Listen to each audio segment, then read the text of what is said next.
Hola, buenas tardes a todas y todos. Un par de os en la sala. Pues bienvenidos a este panel en el que vamos a estar conversando un poquito sobre el tema de rendición de cuentas y acceso a reparaciones, por supuesto en el contexto de la Agenda de Empresas y Derechos Humanos, desde la perspectiva de género y diversidad. Tenemos, la verdad es que unas invitadas de lujo. Me da mucho gusto poder facilitar y moderar esta conversación para ustedes. Tenemos con nosotros a Juana Toledo, de Guatemala. Cada quien luego se puede presentar. A María José Alzari, de SEATS en Argentina. A Cecilia Meirovich, de la Cancillería del Gobierno de Argentina. Y Alejandra Scampini, de Poder, una organización de la sociedad civil. Bueno, creo que ya saben quién soy, pero soy Fernanda Hoppenheim Cabrera, presidenta del Grupo de Trabajo de Empresas y Derechos Humanos de Naciones Unidas. Y bueno, históricamente he trabajado desde una perspectiva de género y diversidad, desde una perspectiva interseccional, y creo que es fundamental que tengamos estas conversaciones en el contexto de este foro y de los trabajos en general que hacemos desde todos los sectores en materia de empresas y derechos humanos. Por eso me da mucho gusto que esta sea una mesa diversa en composición y en experiencias, que creo que va a ser muy enriquecedor para la conversación. Para empezar, vamos a ver un breve video que nos envía Berta Zúñiga, la hija de Berta Cáceres, defensora hondureña, asesinada en 2016 por su defensa de la tierra, el territorio, los ríos y pues los derechos de su comunidad. Entonces, vamos a escuchar este breve mensaje de Berta y luego comenzamos con las presentaciones de mis compañeras. Vamos a hacer 2 rondas de preguntas y respuestas. Adelante con el video, por favor. Muchos saludos, compañeras y compañeras que se encuentran en este foro.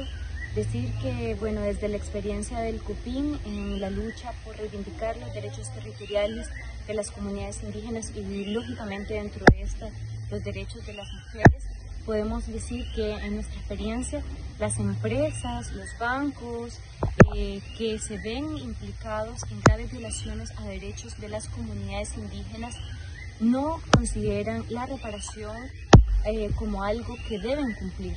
Al contrario de eso, las empresas lo poco que han logrado hacer es por la obligación jurídica derivada de algún proceso legal impulsado por las propias comunidades, por organizaciones acompañantes o por presión mediática. En ese sentido, las empresas sobre los mecanismos de reparación no han avanzado prácticamente nada, es más, están en deuda hacia las graves violaciones de derechos humanos en las que han participado. Bueno, decir que pues frente a eso, las organizaciones de base populares tenemos una experiencia pues no muy vasta, pero también importante sobre el enfoque del litigio legal también hacia la reparación o los mecanismos de no repetición de los crímenes, que es una de las razones por las cuales desarrollamos estos procesos legales.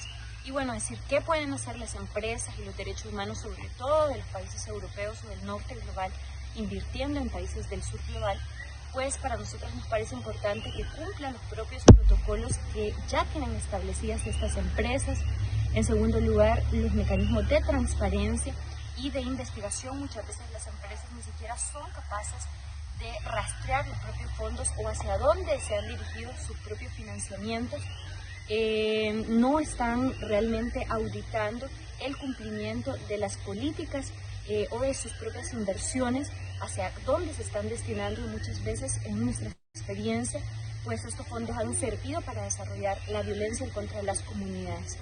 Y bueno, también nos parece fundamental en este momento, y debido a las investigaciones desarrolladas por el COPIN, el cumplimiento de las propias leyes anticorrupción, antilavado de dineros, que puedan estar sirviendo para que las empresas desarrollen mecanismos de corrupción, las empresas locales, y además que estén beneficiando pequeños grupos económicos en los países y realmente no contribuir en nada al desarrollo, sino al enriquecimiento de pequeños grupos económicos. Estos son algunos puntos de los muchos que han considerado las organizaciones que deben cambiar, en las cuales pues finalmente este dinero no debe contribuir al desarrollo de la violencia.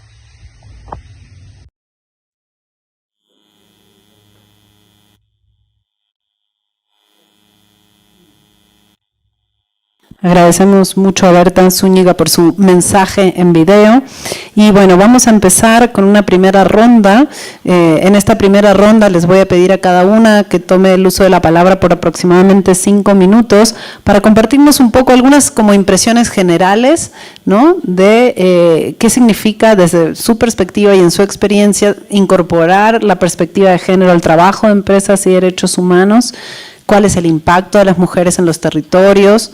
Y bueno, dependiendo un poco también en qué lugar se coloque cada quien y en qué sector trabaje, compartir desde su experiencia es un análisis más general para empezar. Y luego ya entraríamos en la segunda ronda específicamente en temas de rendición de cuentas y acceso a la justicia y a remediación.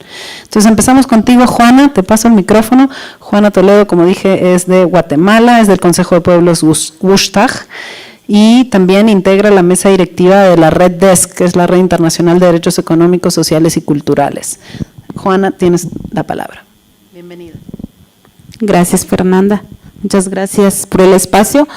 Bueno, como manifestaron, mi nombre es Juana Toledo, yo soy maya Anjubal de Guatemala.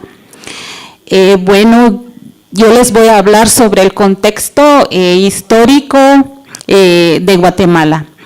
Bueno, Guatemala es un país, un estado que está configurado por un proceso histórico de despojos de tierras a los pueblos originarios, la exclusión también histórica de tierras para las mujeres a causa del patriarcado.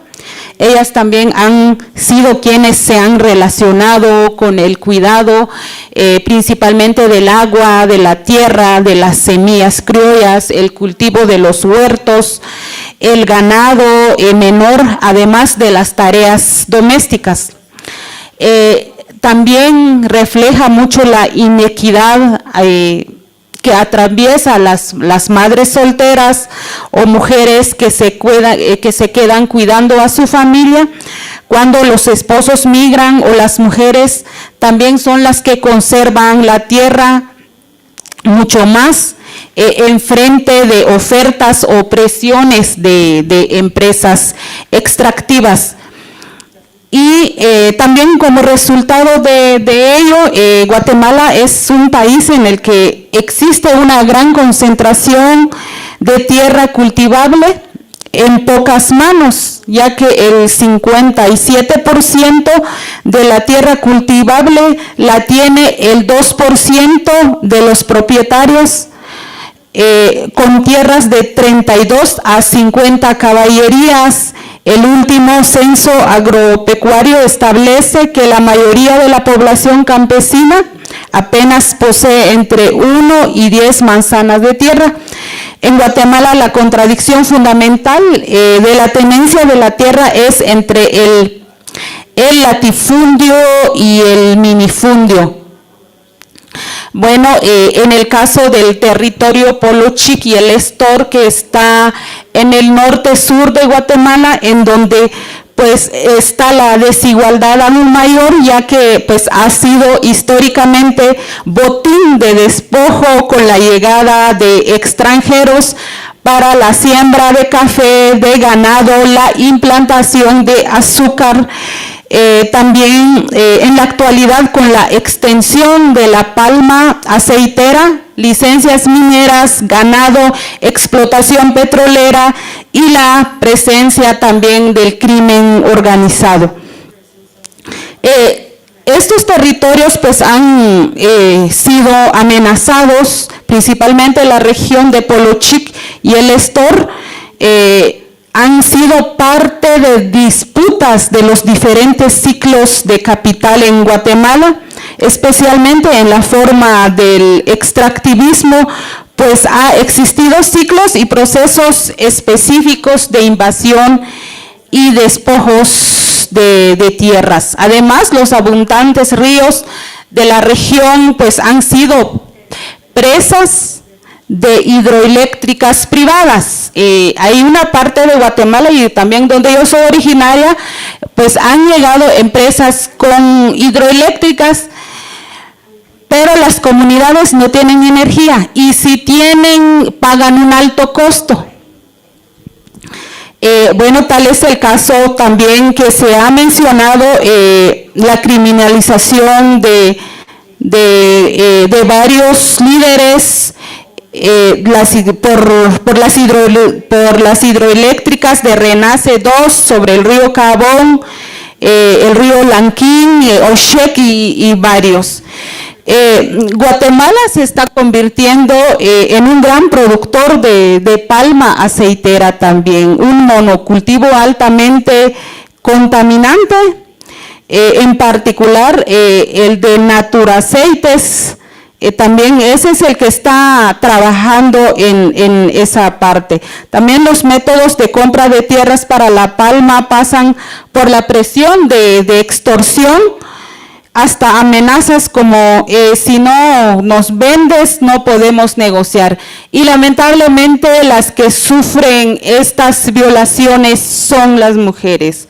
Varias mujeres han sido criminalizadas, varias mujeres han sido asesinadas, varias mujeres han sido migrantes, pero lamentablemente cuando se negocian estos tipos de desarrollo en Guatemala, los que toman decisiones son hombres y no son mujeres, y somos las que pagamos estas consecuencias, y también debido al patriarcado se dan otras cuestiones cuando sucede la criminalización. Porque, bueno, yo les voy a comentar un caso que sucedió en mi territorio. Criminalizaron tanto hombres como mujeres, pero los hombres recibieron mayor apoyo de diferentes organizaciones, de iglesias, bueno, la mayor parte de la gente. Ya cuando les tocó a las mujeres, bueno, judicializarlas, ya no recibieron el mismo apoyo. Hasta las tildaron de muchas formas. Entonces ahí también se ve muy claro el manejo o el machismo que existe en los territorios, y por eso nosotros como movimiento hacemos un planteamiento en donde se incluya la participación plena de las mujeres. Y creo que también es importante analizar los instrumentos internacionales que hablan sobre las mujeres, y también está la rendición de cuentas. Gracias. Muchísimas gracias, Juana, por esas primeras reflexiones. Regresamos a ti en un momento más. Vamos ahora entonces con Cecilia Meirovich, que es directora en la Dirección de Derechos Humanos del Ministerio de Relaciones Exteriores y Culto de la Argentina, y que nos va a recibir en febrero por allá. Adelante, Cecilia, por favor. Bueno. Hola.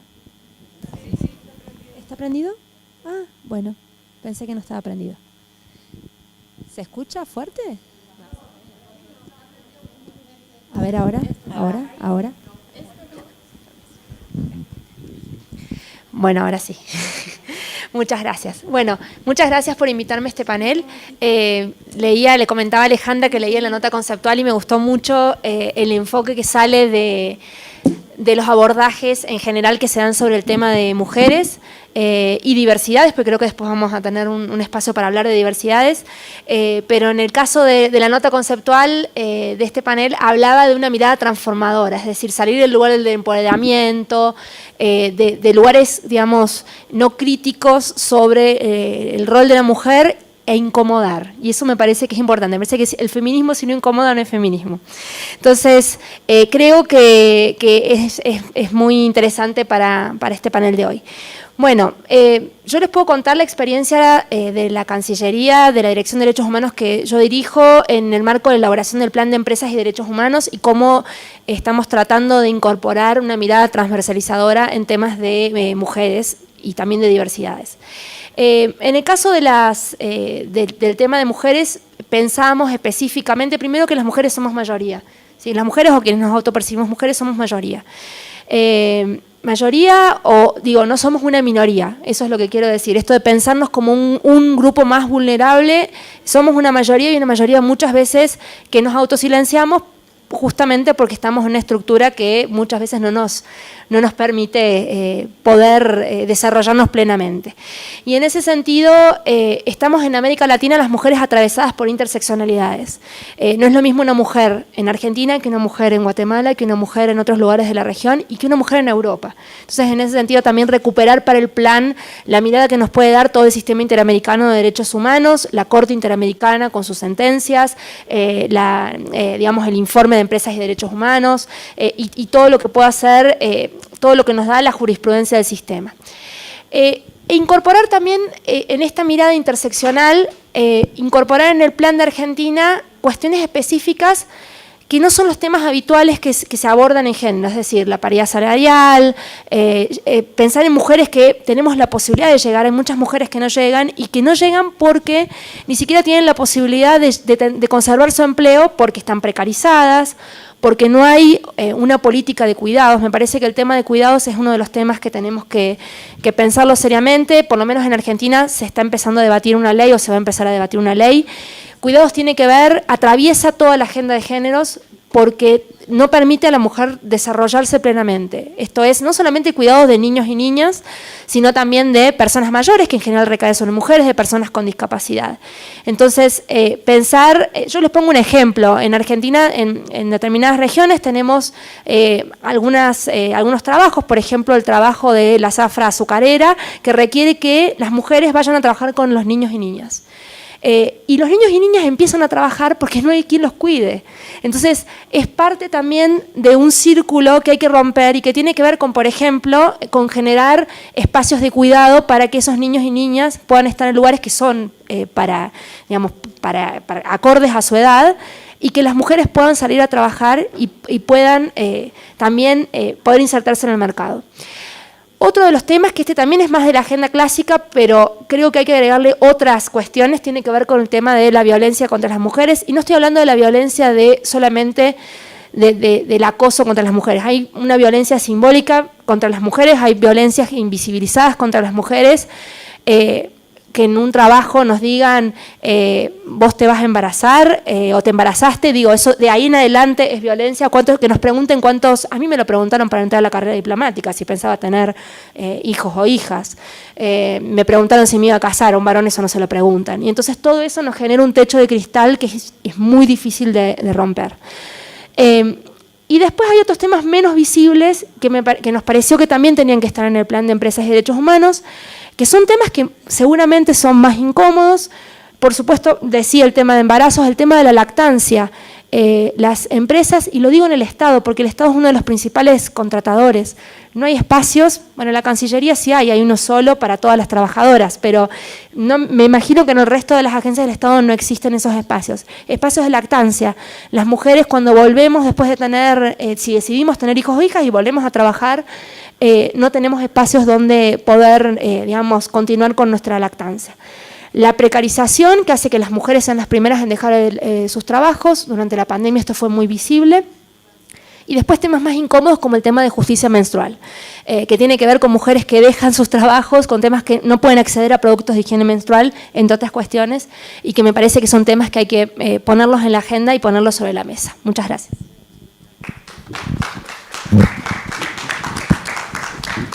Muchísimas gracias, Cecilia. Sin duda nos dejas para la segunda ronda bastante para seguir conversando, y también con ustedes vamos a tratar de dejar un espacio para preguntas y comentarios e intercambio con el público. Bueno, ahora entonces vamos a escuchar de María José Alzari, espérate que te presento, del Consejo Empresario Argentino, que es parte del capítulo latinoamericano del World Business Council for Sustainable Development, también de Argentina. Bienvenida, María José. Gracias, muchísimas gracias por haberme invitado a participar en esta actividad. Realmente es un desafío estar acá hoy dando esta mirada desde el sector empresario. Y mi objetivo es algo que quizás yo muchas veces critico, que es no hablar de éxitos, sino hablar de desafíos. Y lo cierto es que para el sector empresario la agenda de empresas y derechos humanos es un desafío. No es una agenda que fluye simplemente y naturalmente. Es una agenda que va adentrándose desde diferentes lugares y que el sector, y la verdad que hay que reconocerlo, que en 10 años se ha realizado un progreso muy importante. Con la agenda de diversidad, con la agenda de género, pasa algo en un aspecto similar y en otro aspecto diferente. ¿Por qué diferente? Porque la agenda de género sí entra más fluidamente en el ámbito empresarial. Por lo menos desde los discursos, por lo menos desde las grandes iniciativas. Ahora, el desafío de integrar agenda de derechos humanos y agenda de género. Bueno, hay avances interesantes, avances que vienen desde cierta toma de posiciones en materia de género, con la creación de comités específicos, generalmente de diversidad, a veces ampliados, que pueden tener una muy buena dinámica en este sentido de comités en donde participan todos los que quieren participar dentro de una empresa, y otras veces, y también algo que uno recomienda, que tiene que ver con la segunda pregunta, que es que estos comités tienen que ser parte del gobierno corporativo de la empresa, ¿no? Si participamos todos y no hay un claro eje hacia dónde se va y para qué nos estamos reuniendo, son espacios de café. Y el comité tiene que tener un espacio con capacidad de toma de decisión. Esto cada vez está siendo más así, pero todavía es un desafío. Es un desafío para una organización empresarial no trabajar los temas de género y de diversidad en las fechas conmemorativas. Desde SEAT, ya desde hace 2 años tenemos una campaña que es sostener la agenda de género y de diversidad todo el año, compromiso todo el año, para poder visibilizar las acciones de las empresas todo el año y no en las fechas en donde todo el mundo tuitea y sube iniciativas. También la agenda ha empezado a tener una escala y a relacionar la agenda de empresas y derechos humanos desde el convenio 190 de la OIT. No todos los países lo han ratificado, Argentina sí, pero entre comillas, desde el sector empresario, por lo menos desde cómo lo trabajamos desde el SEAT, no me preocupa la ratificación o la reglamentación local, sin duda importante, pero la relación del convenio 190 con los principios rectores marca una clara línea de cómo se espera que las empresas se conduzcan. Y es la misma línea, y esto presenta un desafío por la temática, pero también una gran oportunidad de no duplicar sistemas dentro de las empresas. Creo que hay un aspecto en donde la agenda de género está empujando a la agenda de derechos humanos. Todavía falta. La introducción, yo también trabajo con diferentes organizaciones empresarias de Latinoamérica y con empresas, ya no sé si ya me voy pasando, voy bien, y cuando uno empieza a trabajar con empresas y ver cómo se van adentrando en una debida diligencia y en ese análisis de riesgos, es difícil que fluya la identificación del riesgo, si queremos llamarle específico o adicional, de género o de diversidad. De género, vamos a hablar, ya si nos metemos en diversidad, estamos un poquito más lejos todavía, pero en un proceso de debida diligencia en donde vas identificando riesgos y donde justamente el riesgo tiene un enfoque en la persona, no solo en la actividad empresaria, sino en la persona. Esta relación con la actividad, con las acciones de género, con el riesgo de género, cuesta. Hay que forzarlo, hay que identificarlo. Es muchas veces sencillo ver cómo tenés una línea de base social que cuando la mirás con enfoque de género te dan las respuestas. Pero tenés que mirarlo con enfoque de género. O sea, te dan las respuestas en qué sentido. Comunidad, 25 habitantes, jefe de hogar, 3, jefa de hogar, 7. Ahí tenés la respuesta. Y es la línea de base social. Pero todavía falta. Y acá un aspecto que es crucial, que es que la empresa sola no va a escalar en esta agenda. Y la empresa desde el conflicto y desde la judicialización tampoco. La verdad es que hemos pasado 11 años de los principios rectores y es necesario encontrar vías paralelas de acompañar la escala desde la empresa. Sin duda, y creo que hoy se habló en el inicio y ayer en varias de las sesiones preparatorias, el concepto de confianza. No quiere significar que se dejen de lado reclamos de derechos, que se dejen de lado instancias judiciales o internacionales que se puedan o que se deben interponer. Pero paralelamente tiene que haber instancias de diálogos porque no vamos a poder escalar en la acción y cada vez el tiempo es menos. Y lo cierto es que el sector empresario, las empresas necesitan ese diálogo para poder seguir escalando en la acción. Si no, va a seguir siendo lento. Y creo que acá quedo. Gracias.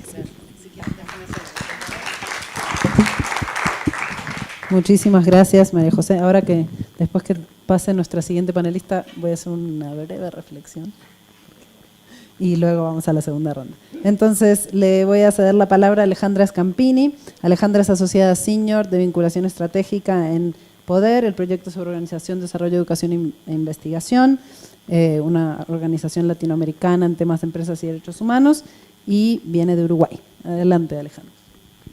Bueno, muchas gracias.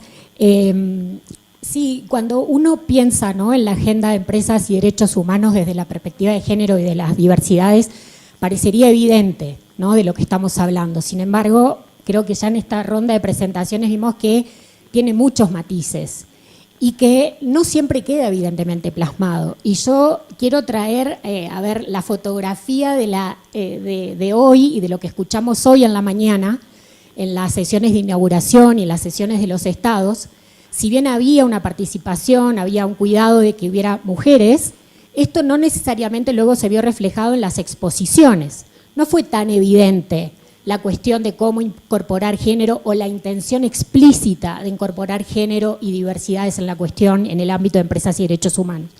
Sí salió de la sociedad civil, no de todas y todos los compañeros, pero sí salió especialmente la compañera defensora indígena desplazada aquí en Colombia y compañero también de los sindicatos. Pero de los estados, estoy muy feliz de ver acá a la compañera de Honduras y también Argentina. Escuchamos también a Chile y quizás haya más aquí en la sala que por mi baja visión desde allá atrás no reconocía, pero sí hay estados y eso es muy esperanzador que explícitamente lo hayan dicho, y no solo diciendo mujeres, sino diciendo género y diciendo diversidades sexuales. Eso fue para mí muy esperanzador. Desde que se adoptaron los principios rectores, que fueron más de 10 años, se empezaron a ver avances, ¿no?, porque hay una voluntad política muy clara y han habido guías y directrices dentro del grupo de trabajo y dentro de otras instituciones de derechos humanos y de Naciones Unidas, dando guías, dando pautas, ¿sí? Pero también eso hay que leerlo en paralelo al avance en derechos de las mujeres y de las diversidades que ocurre en Naciones Unidas y en otros ámbitos. Lo que no ha sido evidente es la traducción, la coherencia entre un espacio y otro. Entonces, si bien por un lado se habla muy fuertemente de las cuestiones de derechos sexuales y reproductivos, de violencia contra las mujeres, de los derechos de las poblaciones indígenas, de las mujeres campesinas, de las defensoras, eso no se traduce directamente cuando se habla en cuestiones de otros derechos, y los principios rectores no escapan a esa a veces falta de coherencia. Pero trayendo algunas cosas positivas, yo creo que las directrices que se han elaborado, especialmente las elaboradas del grupo de trabajo, que han hecho énfasis en estas cuestiones de prevención, reparación, mitigación, remediación, participación de las mujeres, y hace también alguna argumentación en cuanto a las diversidades sexuales, creo que han sido por lo menos estas guías y estas maneras o rutas para que hoy los planes nacionales, que no son muchos y que son 3, aunque se estén pensando ya en futuros planes nacionales, los que hay hoy y que hemos podido leer, y quizás acá haya compañeras de Chile, Perú y Colombia, tampoco es evidente qué significa, cómo han traducido esta cuestión de la perspectiva de género, ¿qué es tener más mujeres en la participación en las consultas? Bueno, ni tampoco ha sido evidente, ni han sido invitadas las mujeres, ni las feministas a esa preparación de esos planes nacionales. Entonces, si bien existe el lenguaje, dice mujeres, redactado, eso luego no se traduce en cómo ese plan nacional va a avanzar en la igualdad de género. También hay, creo que este avance de la debida diligencia con perspectiva de género, que también está siendo ahora revisada y criticada, podemos pensar, sí, que también hay que revisar qué está pasando con eso. Más allá de ahora decir si lo desplazamos o no, si eso sirve o no, tampoco es tan evidente, no hay tampoco una recuperación sistematizada de si ha servido o no. Entonces, yo personalmente y nuestra organización también, antes de descartar cosas, también nos gustaría tener cosas más sistematizadas. Hay un debe ahí sobre qué ha pasado y qué impacto. Y luego, nosotras como feministas, en esta cuestión de seguir avanzando y colocando las preguntas que tienen que ver con el poder y desafiar también los modelos de desarrollo, estamos muy involucradas en lo que es el tratado vinculante, que es hoy el único tratado que se está discutiendo en Ginebra, en el Consejo de Derechos Humanos, para poner freno a la impunidad corporativa, y van a ver que tengo aquí este pin, de las empresas, pero especialmente las transnacionales. Y allí también las feministas, organizaciones de mujeres vinculadas con mujeres ambientalistas, defensoras, mujeres que están muchas veces, como Juana, allí en el frente de lucha, enfrentando el extractivismo, siendo desplazadas. Estamos conformando un grupo que se llama Feministas, ya hace varios años venimos trabajando juntas y hemos logrado que el tratado vinculante hoy pasara de una cosa neutral, que pareciera que las empresas en sus actividades impactan en forma no diferenciada a hombres y mujeres, o sea, totalmente fuera de la realidad, un texto que no respondía a lo que comentan acá las compañeras. Empezamos a colocar cuestiones que tienen que ver, primero, que queremos estar ahí, siendo consultadas. Segundo, la participación, pero genuina y significativa, de las mujeres defensoras. También cuestiones que tengan que ver con perspectiva de género en el acceso a la justicia. El testimonio que escuchamos de la hija de Berta Cáceres es una de las miles de casos que las mujeres se enfrentan. No llegan a la justicia y muchas de ellas luego son asesinadas. Y para terminar, lo que quiero decir es que lo que incomoda de colocar la igualdad de género, y sobre todo en estos debates pospandémicos que son tan urgentes, es que colocar la mirada de género es interpelar el modelo de desarrollo que hoy tenemos, es interpelar a los poderes corporativos, es interpelar a la captura corporativa de nuestros estados, de nuestros procesos, de nuestras formas de decidir cómo nos desarrollamos, qué queremos consumir, si queremos vivir o no, porque hoy vimos que las farmacéuticas decidieron quiénes viven o no, y esas fueron empresas transnacionales, empresas que fueron beneficiadas, a las quienes se les quitó en muchos casos impuestos para poder producir vacunas en nuestros territorios. O sea, no solo no liberan patentes, sino que se les beneficia en cuestiones tributarias, nuestros estados recuperan menos dinero y todavía ellos deciden quién vive o quién no. Y las mujeres, las feministas, estamos colocando estas cuestiones. Entonces, por eso creo que son conversaciones incómodas y por eso quizás cuesta tanto construir diálogos más significativos, pero yo creo que con lo que ha dicho la CEPAL, lo que anuncia la FAO, con lo que anuncian tantos organismos de Naciones Unidas, inclusive la OIT, el Grupo de Trabajo de Empresas y Derechos Humanos, de que hemos retrocedido casi 10 años en los avances de los derechos de las mujeres en la región, no creo que podamos avanzar en una rendición de cuentas sin mirar en el ámbito en que esta discusión se está dando. Muchas gracias, Alejandra.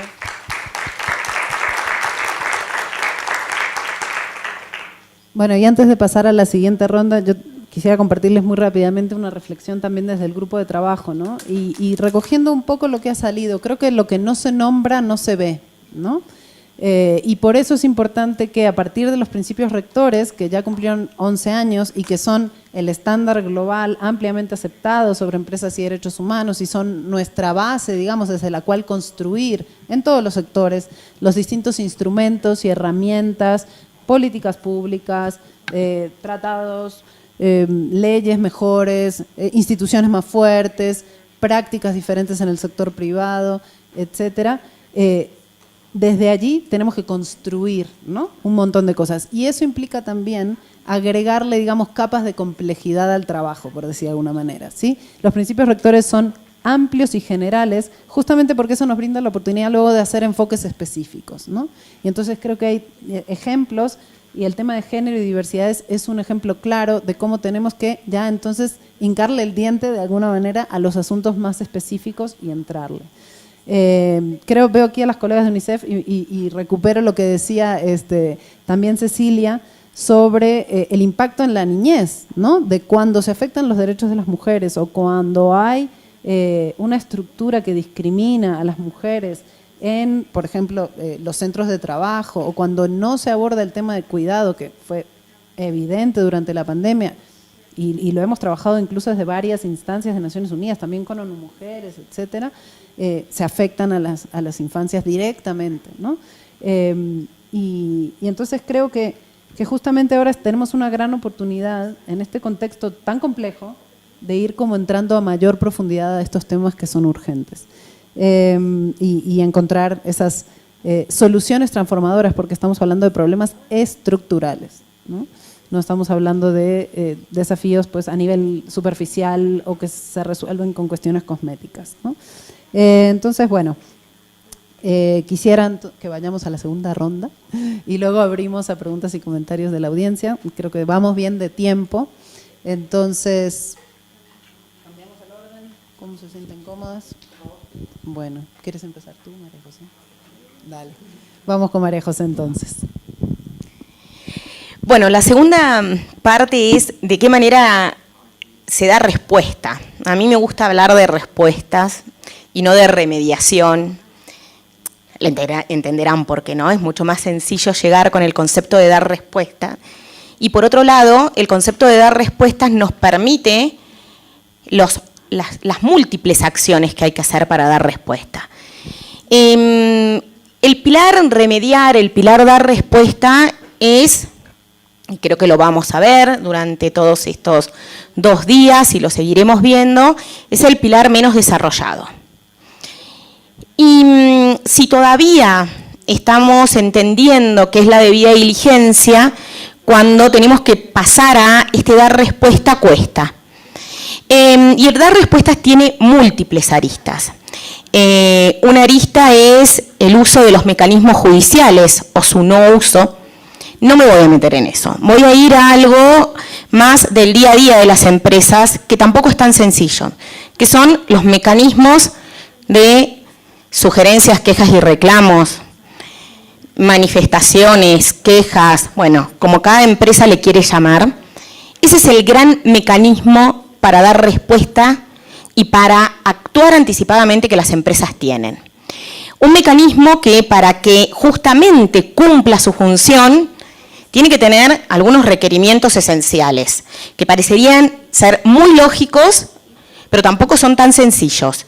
El primero es que tiene que ser accesible.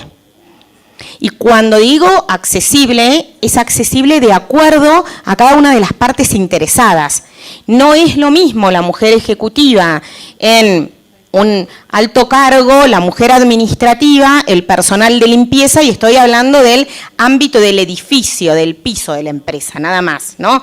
No adentro nada más, pero no son las mismas las condiciones y los conocimientos acerca del uso de estos canales. Por eso la importancia no de tener un canal para cada una, no tener un canal para cada parte interesada, sino que los canales tengan múltiples formas de acceso, digamos, este concepto de accesibilidad que por supuesto va de la mano del conocimiento. Y después estar basado en soy abogada, entonces uno de los derechos humanos fundamentales, que es el de debido proceso. O sea, el procedimiento que se va a seguir después de haber recibido ese comentario, esa queja, tiene que ser claro, tiene que estar definido y tiene que estar conocido. Son todos aspectos que parecen obvios, pero no son tan sencillos, y acá sí hay una gran oportunidad que por lo menos desde SEAT la estamos explotando, que es la relación con el compliance, con la agenda anticorrupción. ¿Por qué? Porque justamente el avance de la agenda anticorrupción, por lo menos en varios países de la región, con algún cierto tipo de regulación, exigen estos canales de queja. Si el canal de compliance medianamente funciona, ese es el canal que hay que utilizar, ese es el mismo criterio, y no es sencillo no inventar la rueda, y parecería tan lógico, y justamente la relación entre la agenda para mí la agenda de derechos humanos es compliance, pero no nos vamos a meter en esa gran discusión. La agenda anticorrupción, la agenda transparencia ayuda a justamente estos modelos para poder dar respuesta. Y una gran clave es que siempre hay que dar respuesta, aunque la respuesta sea no tengo respuesta. Esa importancia de comunicar es algo que debe ejercerse. Y también la respuesta tiene que estar adecuada a la persona que está haciendo el reclamo, que está haciendo la sugerencia. Volvemos, no es lo mismo la alta ejecutiva que el personal de limpieza. ¿Por qué? Porque tienen necesidades diferentes, porque tienen situaciones estructurales diferentes y hay que reconocerlas. Sin duda, con un buen canal de denuncias y de sugerencias, son muchos los aspectos que la empresa tiene para justamente poder dar respuesta, poder solucionar preventivamente y en algunos casos no necesariamente porque el daño puede haberse causado. Y otro de los ejes claves es que la respuesta siempre tiene que tener un enfoque colectivo. Más allá de la reparación, quizás a través de una indemnización o cualquier tipo de acción individual, la acción tiene que ir acompañada de otra acción colectiva. Si vamos a solucionar una cuestión de acoso con mujer X, eso tiene que ir acompañado de políticas claras y de procedimientos claros que traten la agenda o el tema acoso dentro de la empresa. No es simplemente dar respuesta a uno, sino mirarlo también y a la vez desde lo colectivo. Esto nos trae a dos conceptos que no se pueden separar de la agenda de género ni de la de empresas y derechos humanos, que es la transparencia. Y la transparencia viene de la mano de la coherencia.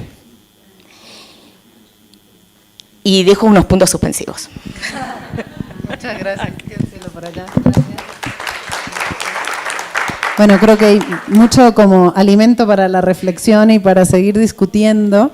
Me gustaría entonces, para seguir mezclando las cosas, porque siempre incomodamos las feministas, pasarle la palabra entonces ahora a Alejandra, luego Cecilia y cerraría Juana, si estamos bien.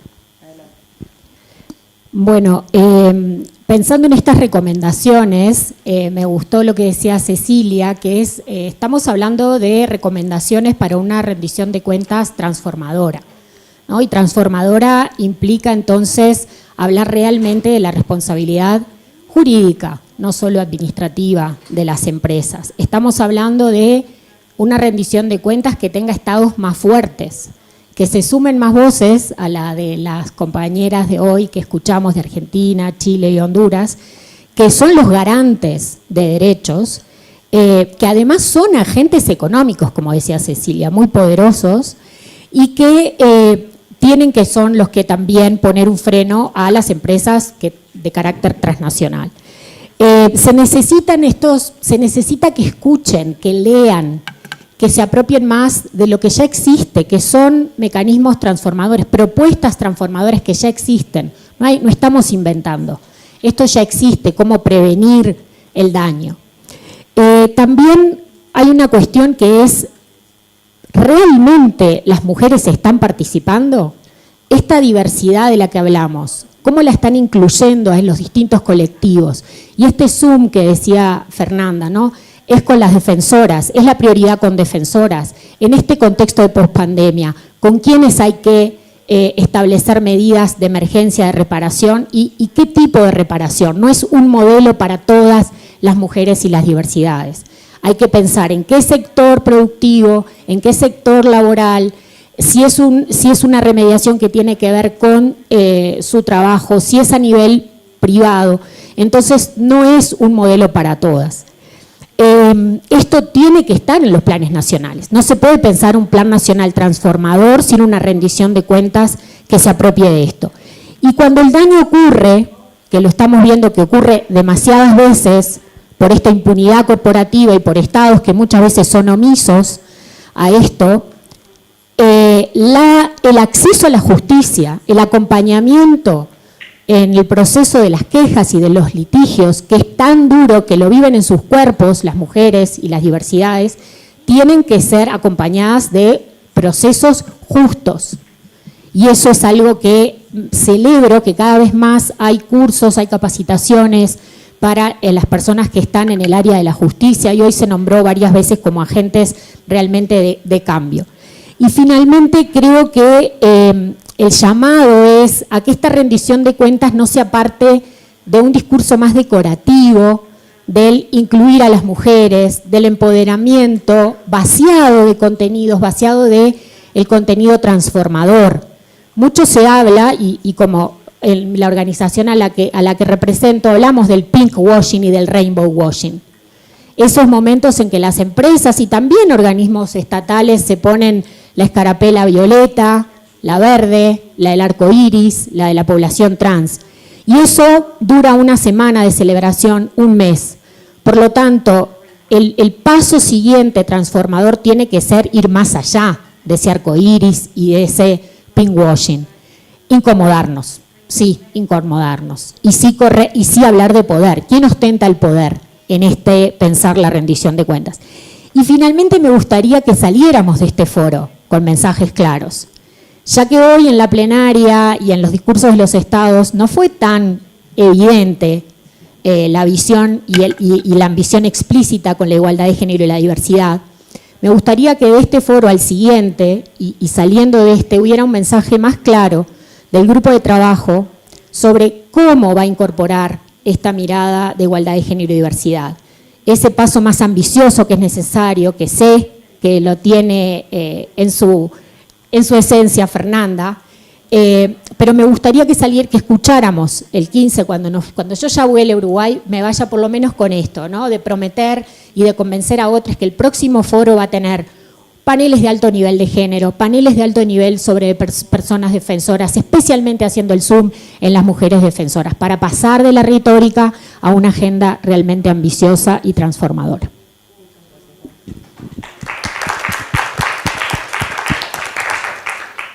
Cecilia, adelante. Bueno, muchas gracias. Yo dividí mi intervención en dos partes, primero mujeres, después diversidades, y para también contar un poco cómo estamos trabajando el tema de diversidades en el plan de empresas y derechos humanos. Ustedes saben, Argentina tiene legislación muy avanzada respecto a derechos de las personas LGBTIQ+, contamos con cuestiones muy concretas, desde matrimonio igualitario, ley de identidad de género, que es una de las pocas leyes del mundo que permite la autopercepción de la persona, es decir, que no le pregunta a la persona, no le pide a la persona que haga ninguna erradicación física, médica o lo que sea, sino que es como la persona se autopercibe y que tiene que ver con su, digamos, con su vivencia personal. Y también más recientemente tenemos otros desarrollos como la ley de cupo trans, la registración no binaria, y estas dos últimas quería referirme específicamente porque traen enormes desafíos en el marco de las empresas. La ley de cupo trans, de hecho, habla de alentar a las empresas para que puedan incluir a personas trans dentro de su plantilla. Y yo veía y pensaba, y digo, no me crucé, tal vez me crucé y no me di cuenta, pero no me crucé con ninguna persona trans en este foro. Entonces, ¿cuál es la representación que tienen? ¿Cuál es la voz que tienen? Si no hay ni siquiera personas trans presentes, tal vez haya una persona trans presente de forma virtual.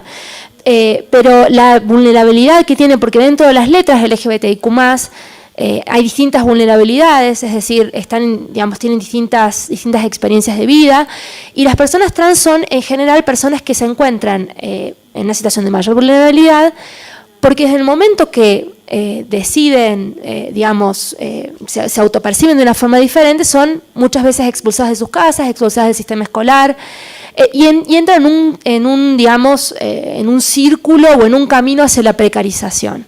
Y en ese contexto, el cupo trans genera, digamos que que hace que el Estado tenga que incluir el 1%, que lo cuento porque doy por sentado, pero me estoy dando cuenta que no lo expliqué. El Estado Nacional debe incluir dentro de su nómina de empleados y empleadas el 1% de personas trans. Y esto yo les cuento, digamos, de forma de experiencia que hemos tenido en la Cancillería, plantea un enorme desafío, porque se puede incluir a la persona, pero después la persona necesita un acompañamiento y una guía. Esto es, no muestro la foto, porque la foto es bárbara con las personas trans, es una foto fantástica, pero después requiere un acompañamiento. En la misma Dirección de Derechos Humanos nos ha generado inclusive un montón de desafíos, y si nos genera la Dirección de Derechos Humanos no me quiero imaginar en otras direcciones.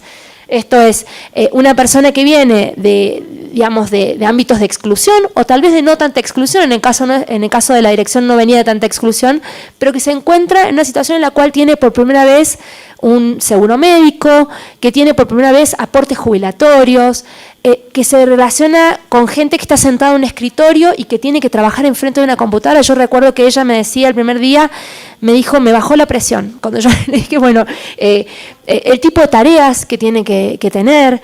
Entonces eso genera, genera un desafío, y creo que para las empresas el Estado tiene que poder acompañarlas en esto, y creo que el plan en eso tiene que ser tiene que poder colaborar. Y después otras cosas relacionadas con las personas no binarias o con las personas que no se autoperciben como varones o mujeres, me parece que también hay que incorporar esa mirada dentro de nuestra discusión. Es decir, no puede ser que hoy estemos dando por sentado que una persona es mujer o varón. Tenemos que preguntarle a ver cómo se autopercibe. Y creo que eso no lo hacemos, no lo hago ni yo, y lo estábamos hablando recién con María José, me parece que eso es algo que también tiene que ver con derechos del consumidor, tiene que ver con muchas otras cuestiones. Y finalmente quería hacer 2 comentarios antes de que me corten. El primero es recomendar la lectura que también hablamos con María José, de las normas de conducta, que es un documento que sacó el anterior alto comisionado, normas de conducta para personas, para trabajar, para incluir a personas LGBTIQ+, es muy interesante, tiene algunos ejemplos, no tiene ninguno de Latinoamérica, creo que tiene uno solo de México, pero no tiene mucho de Latinoamérica, sería bueno poder nutrirlo y que no sea solamente una mirada de países centrales, tampoco de otros países, bueno, había creo que uno de la India. Y después lo otro, pensando en acceso a la remediación, pensaba lo difícil que es para las mujeres y para las personas, personas de la comunidad LGBTIQ+, acceder ya de por sí a la remediación. Esto es, pensar que eso tiene también un costo muy grande ya en la precarización que tienen o en la desigualdad que tienen, porque eso va a implicar seguramente exposición, costos, exclusiones, backlash, un montón de cosas que no las estamos pensando cuando pensamos lo difícil que es para las mujeres las diversidades el acceso a la remediación. Muchas gracias.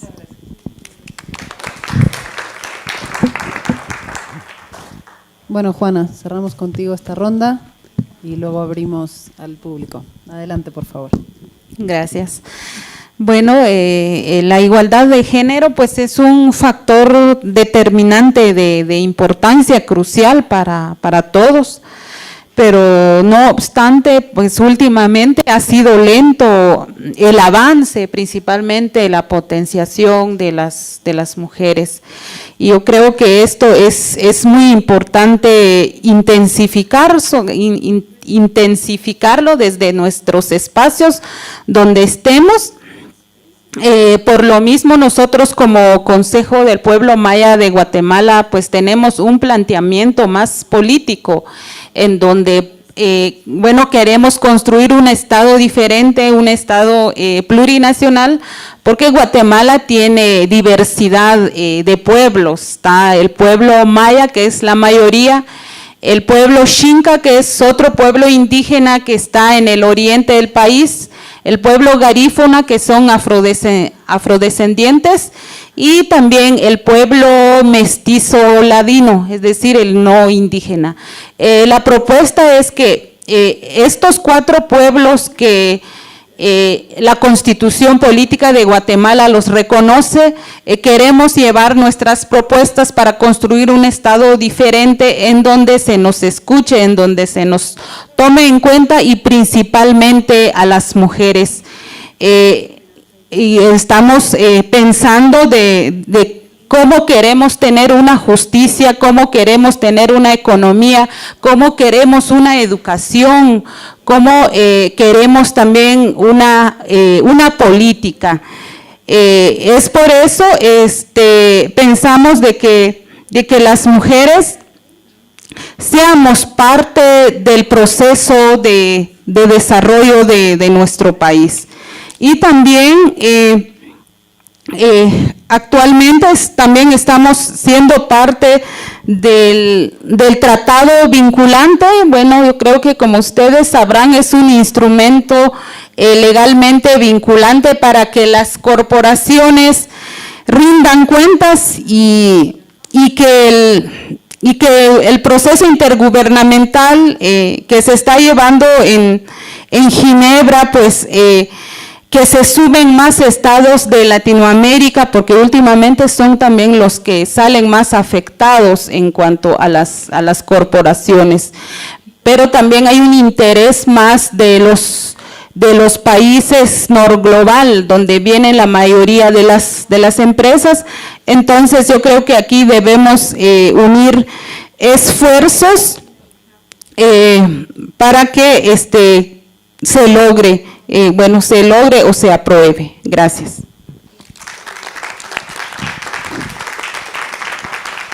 Muchísimas gracias, Juana. Para cerrar antes de abrir, me gustaría mencionar algunos elementos que creo que son fundamentales que han ido saliendo, ¿no? Y en todos los casos ha salido de alguna forma u otra el elemento de coherencia, ¿no? Coherencia política, coherencia interna, coherencia de las prácticas, coherencia y colaboración entre agencias de las Naciones Unidas o instancias de las Naciones Unidas. Creo que esto, para avanzar en esta agenda, es fundamental, ¿no? Siempre decimos que lo ideal sería que los planes de política pública dialoguen, por ejemplo, ¿no? Muchos países tienen planes de igualdad o planes de desarrollo, de derechos humanos más amplios, de empresas y derechos humanos. Eso tiene que dialogar.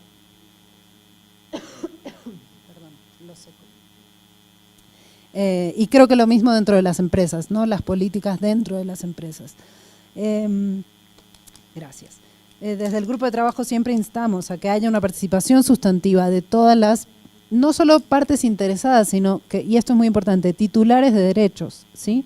Estamos hablando de personas titulares de derechos y de que todas estas perspectivas tienen que ser en clave de derechos. Yo siempre digo que cuando hablamos de diversidad, cuando hablamos de la población LGBT+, cuando hablamos de las mujeres, hablamos de la perspectiva de género, tenemos que verla en este contexto al menos de empresas y derechos humanos desde una perspectiva de derechos.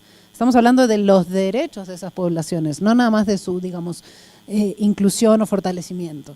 Entonces creo que eso es fundamental, que los procesos de prevención debe estar incluida esta perspectiva y estas personas en los procesos de construcción de mecanismos de remediación también. Entonces es la participación, es la coherencia política y también es el incluir a personas expertas. Creo que a veces faltan voces expertas en los equipos, ¿no? Cuando una empresa contrata un equipo para hacer debida diligencia, yo no sé si tiene alguien experto en género, por ejemplo, o en diversidad en ese equipo. Creo que tiene que estar. Lo mismo los equipos que desarrollan las políticas públicas en esta materia. Tienen que echar mano de sus colegas, quizás de otras divisiones, dentro del Estado, de otras instituciones, o de expertos independientes que quieran y puedan colaborar. Y creo que tener la voz de las personas defensoras en el territorio, ¿sí?, de las mujeres, de las comunidades, es también fundamental para construir soluciones efectivas.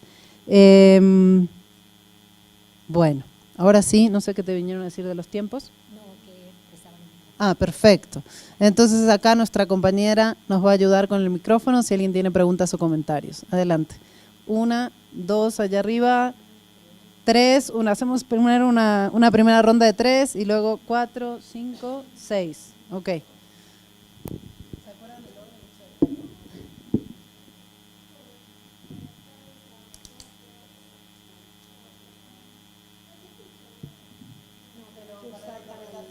Perdón. Hola, ahora sí. Bueno, buenas tardes a todos, todas y todes. Un placer estar en este panel. Tengo una pregunta para María José. Ahí vos señalabas como una observación que un espacio posible para canalizar las denuncias o las inquietudes que puedan surgir en relación al tema de género en la empresa sea el mismo canal de denuncia, línea ética o el nombre, digamos que ya tiene operativo en el marco de un programa de integridad. Y yo ahí me salen, no tengo certezas de nada en serio, que es, efectivamente ocurre que se reciben denuncias en esas líneas en relación a estas cuestiones. El punto es, ¿cómo es ese el mejor canal? De verdad es una pregunta que no ¿es el mejor canal? Hay que pensar otro canal. Si es el mejor canal, ¿cómo hacemos para que alguien que está especializado o especializada en riesgos de corrupción atienda también problemáticas vinculadas con lo que puede ser un protocolo de prevención o de violencia de género, ¿no? Digo, me parece que hay una complejidad que es nueva para explorar, digamos, no sé ahí cómo estás viendo vos esa particularidad.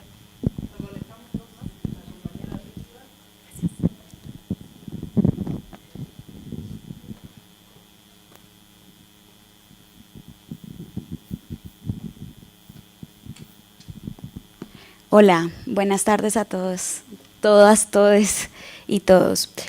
Bueno, en realidad es un comentario, quizá también pregunta, y está un poco relacionado con lo que mencionaban alrededor de la población trans y de género diverso.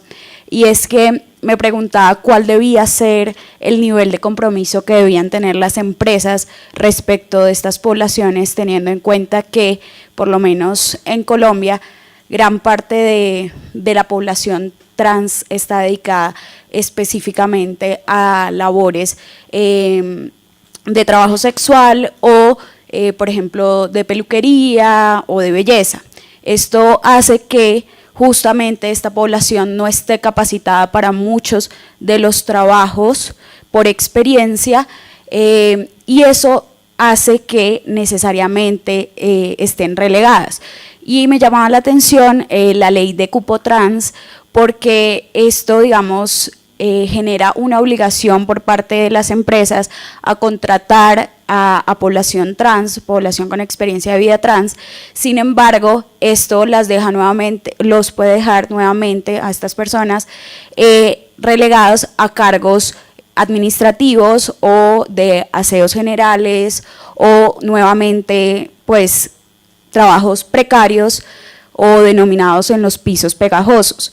¿Cuál debería ser el nivel de compromiso que tienen las empresas respecto de estas poblaciones?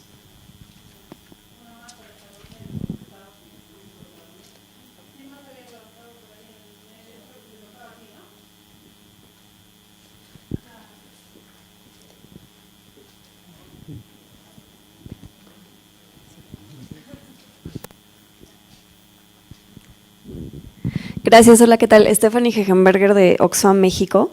Mi pregunta también va a María José, sí, tenemos una charla pendiente, justamente. Sí, al final de la intervención mencionabas justamente que las empresas no pueden avanzar solas, ¿no? Y que son muy importantes estas instancias de diálogo. Lo que estoy entendiendo es que te refieres a espacios de diálogo donde entre ellas puedan intercambiar prácticas o algo por el estilo, ¿no? Bueno, aunque la respuesta sea no, mi pregunta sí va un poco hacia cuáles son los espacios o hacia dónde voltean las empresas para buscar, o sea, para aprender, para buscar buenas prácticas, para intercambiar experiencias, para dejarse quizá incluso inspirar un poco en cómo implementar ciertos canales y ciertas políticas. Y si tienes algunas experiencias muy específicas identificadas, no sé si el Consejo abre esos espacios para sus miembros o si hay otras instancias que organizan esos espacios y cuáles específicamente existen en Argentina o en América Latina que tengas identificados como muy buenos o como referentes, ¿no? Gracias. Bueno, gracias. Creo que cuando dentro de una empresa se duplican canales, se pierde el análisis del riesgo. Y creo que los canales, el canal anticorrupción, si es una línea ética, es una línea ética, no es una línea anticorrupción. Entonces ahí justamente está el gran beneficio para adentro, una vez, digamos, el ingreso tiene que ser uno. Hacia adentro vos tenés que tener diferentes tipos de mecanismos y capacidad de análisis. Si esto hoy funciona de esta manera, en algunos casos se está dando porque no va quedando otra y la línea ética recibe cuestiones que no tienen nada que ver con su tema y tienen que, de una u otra manera, terminan dando respuesta y derivándolo a otros canales. Entonces, fortaleciendo procedimientos internos, vos tranquilamente podés derivar consultas y soluciones. Y lo cierto es que las empresas tienen mucho temor de esta apertura y no tenemos ejercicio del reclamo, con lo cual, y es algo que yo siempre les digo a la empresa, quédate tranquila porque en los primeros 6 meses no te van a llover que no vas a poder respirar de los reclamos que vas a tener. Entonces vas a poder armarte para dar respuesta. Ahora desde SEAT estamos trabajando justamente en el programa de Empresas y Derechos Humanos en 15 días, una actividad específica sobre remediación, canales, y lo trabajamos con un experto en la agenda anticorrupción y con un compliance officer. Entonces, para hacer bien la relación derechos humanos y anticorrupción. Bueno, paso a, perdón, no sé si, y creo, estoy convencida, quizás puede equivocarme y el tiempo me diga que hay otras opciones mejores, pero cuando dentro de una empresa vos digregás, se pierde. Entonces, por ahí puede ser difícil, pero el riesgo de que se pierda algo me parece que es mayor. Cuesta también. Los espacios de diálogos. Interempresas hay muchísimos espacios de diálogos y hay muchos intercambios. Desde SEAT la agenda la venimos trabajando, la agenda de empresas y derechos humanos, desde el año 2008. Y la verdad es que buscamos todas las incomodidades posibles. Está bien que son organizaciones que tienen un objeto, digamos, social amplio que te permiten un montón de incomodidades, pero siempre es traer a quien realmente puede enseñar desde su mirada. Si trabajamos temas trans, que los hemos trabajado, lo hicimos con Tratá Trans, que es una ONG justamente dedicada a esos temas. Trabajamos la temática indígena con representantes de pueblos indígenas. Pero no es suficiente la acción interempresa, termina siendo... y es muy difícil para las empresas dialogar con quien no los quiere. Y si yo acá tengo que hacer un balance de cuántos quieren a las empresas, quedo muy... Entonces, es con esos con los que la empresa tiene que dialogar, porque es la forma de realmente poder cambiar. Si no se da la conversación incómoda y yo me voy a estar siempre reuniendo con quien me aplaude, voy a seguir haciendo lo mismo. Y creo que el tema trans... Bueno, gracias. ¿Se escucha? Sí. Bueno, para empezar una aclaración, la ley de cupo trans habla que el Estado Nacional debe tener el 1% de cupo trans en su plantilla y alienta a las empresas para que tengan también personas trans contratadas, pero no obliga a las empresas, ¿sí? Es una ley que está hecha para el Estado Nacional. Y en ese sentido, lo que preguntabas sobre la precarización de las personas trans, sí comentarte algo, que la ley prevé que como las personas muchas veces, y no demos por sentado que todas las personas no terminaron su ciclo, digamos, educativo, pero muchas veces sí, puedan durante su horario laboral completar su ciclo, digamos, su ciclo educativo. También hemos tenido casos de personas trans que ha pasado, digo, las empresas, yo me imagino, digamos, una empresa también debe ser difícil tanto para una persona trans que decide ser trans en una empresa o en el Estado, un día informar que es una persona que tiene otra identidad, ocurre tanto en el Estado como en una empresa. Entonces, en ese sentido, pensarlo solamente como una persona que está precarizada, que es la mayoría y es verdad. También tenemos que ver que hay personas que, por ejemplo, por dar un ejemplo, la Cancillería hay, no sé, hay una psicóloga trabajando, hay personas especialistas en temas de relaciones internacionales, es un caso muy específico tal vez. Pero sí es un desafío enorme esto que mencionás del piso pegajoso, creo que dijiste, no sé si lo dije bien, respecto a continuar la precarización. Lo vemos inclusive con el cupo trans, que las personas que ingresan, en general ingresan dentro del escalafón más bajo. Y muchas veces ganan menos que lo que ganaban cuando tenían el otro trabajo. La diferencia es que ahora tienen obra social y tienen una visibilidad y un reconocimiento distinto, pero la pregunta es cómo impacta eso en la vida real de la persona. Impacta en muchos sentidos positivamente, pero en otros sentidos en lo que hace a poder comer, a poder subsistir, es muy complicado. Entonces eso creo que es un desafío que tenemos y que es un aprendizaje. La ley tiene un año y pico. No, tiene un año, es un aprendizaje. Y ahí redondeo y acá termino. Tenemos 3 minutos para ocupar la sala. Entonces, no sé si hay alguna pregunta así candente que necesiten urgentemente hacer. Una más podemos recoger, tal vez allá. Ahí arriba, Laura, por favor.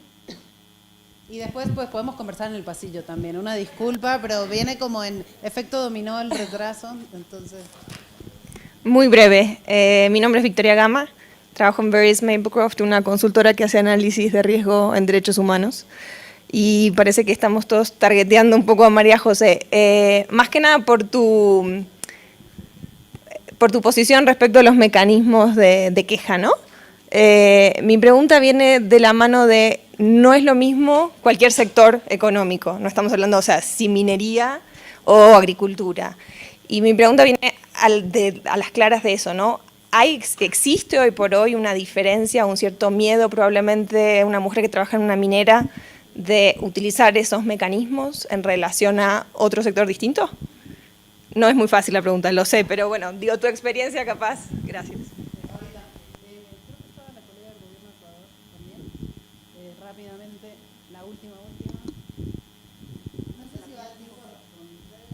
No importa, lo podemos conversar después. Bueno, voy a tratar de ser súper rápida. Me encantó el tema de, creo firmemente lo que dijeron al inicio, si el feminismo no incomoda, no es feminismo. Y hay muchas cosas que incomodan actualmente. Entonces mi pregunta iba para Fernanda y para quien quisiera contestar, porque lo que se está negociando en Ginebra ahorita también incomoda. Incomoda muchas veces al sector empresarial y si eso lo aterrizamos luego a los planes de acción nacionales, les incomoda más porque es como el susto, ¿qué me van a exigir?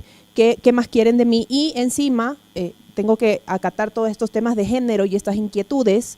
Entonces eso genera muchos problemas, mayormente después de la pandemia. Entonces quisiera saber, a más de clamar por la participación que había mencionado Juana, de que tenemos que seguir participando y tratar de que más países sean parte de estas negociaciones en Ginebra, ¿cómo hacemos para que esa participación se concrete? Estoy de acuerdo, necesitamos expertos, pero ¿qué tantos países o cuántos estados son capaces de formar expertos y cuántos de esos expertos luego son capaces de trabajar para el Estado? Entonces, más allá de eso, no sé si hay alguna experiencia o recomendaciones particulares para concretar eso, para generar mayor participación y mayor entendimiento de los temas de género en el ámbito empresarial. Igual podemos seguir conversando afuera antes de que me vengan a tirar tomates. Pero una cosa fundamental yo creo que es, uno, traer los temas a estos espacios, ¿no? Seguir conversando también en la comunidad de práctica entre países, en los espacios entre empresas, ¿no? En los espacios de sociedad civil, por supuesto, ni que hablar. Hay retos en esta materia en todos lados, ¿no? Creo que igual esta agenda nos incomoda a todos. O sea, la agenda de empresas y derechos humanos no es una agenda cómoda. Alguien se viene sintiendo cómodo en los últimos 10 años, pase la fórmula. Porque estamos cuestionando algunos temas estructurales de fondo, ¿no? Y estamos tratando de sentar a la mesa al sector privado, al Estado y al sector social y a las comunidades afectadas, ¿no? Y es muy difícil eso. Entonces, bueno, y ni siquiera siempre es fácil entre nosotras escucharnos, ¿no? O decir, bueno, pero tratamos de conectar desde lo humano, ahora sí que eso funciona. Y bueno, nada, a mí no me queda más que agradecerles a nuestras panelistas maravillosas, a ustedes por la escucha atenta y la paciencia, y también decir que yo espero que este tipo de cuestiones no dependa de nosotras individualmente. O sea, a mí me gustaría ver que los temas de la comunidad LGBT+ no son nuestros de la comunidad, o sea, no son de quienes somos de la comunidad. Los temas de las mujeres no son solo de las mujeres, digamos. Son temas estructurales. Si queremos cambiar profundamente nuestras sociedades, tenemos que entonces todos tener esta perspectiva también. Vamos a estar igual diciéndolo. Nunca es sin nosotras, eso lo decimos las feministas. Nunca sin nosotras, lo dicen los pueblos. Nunca sin nosotros, ¿no? Pero no es solamente si estamos en la sala. También creo que todas las partes tenemos algo que contribuir ahí. Entonces, bueno, les dejamos de tarea a quienes están trabajando en estos temas incorporar la perspectiva de género. Gracias.